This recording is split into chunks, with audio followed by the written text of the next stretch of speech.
You're here tonight, you've counted the cost. You've accepted the risk of do you want to live for God or not.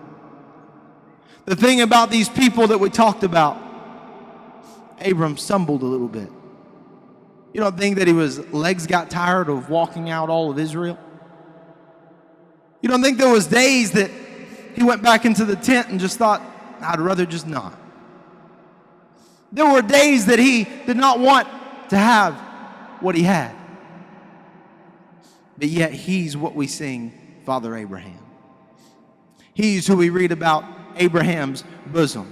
Why? Because Abraham was willing to take a step out by faith.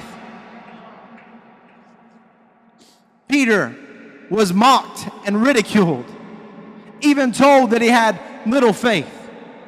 But he took a step out. And what happened? He was handed the keys to the kingdom of heaven and began to be the preacher on the day of Pentecost.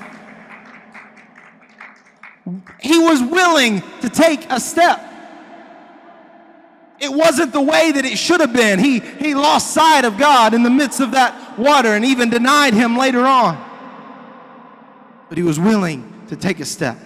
What are we doing? We've got a world that's dying. And we got a choice as a church. Are we going to put up our walls and say, this is how the Pharisees do it?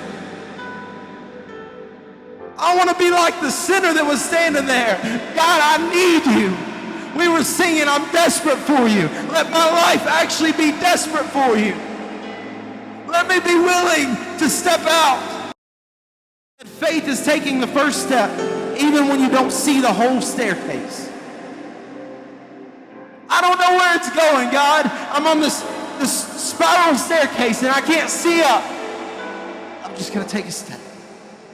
One step at a time, and all of a sudden you're Abraham, and you've covered the entire land of Israel for generations and generations and generations, now declaring that we want to be like Abraham, that we want to have a relationship with God like Abraham. He took a step of faith.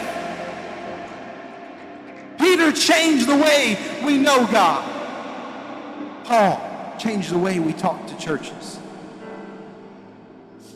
Tonight, I ask you, are you willing to take the step?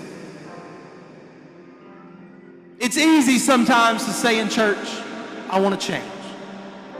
But it's a lot harder to actually change. It's easier to say, I want to be different. I want my prayer life to be better. But it's harder to wake up that first time and say, God, I'm going to pray to you today. I'm going to read the word today. I'm going to grow in you today. I'm going to change the way I live. Does anybody need something from the Lord today?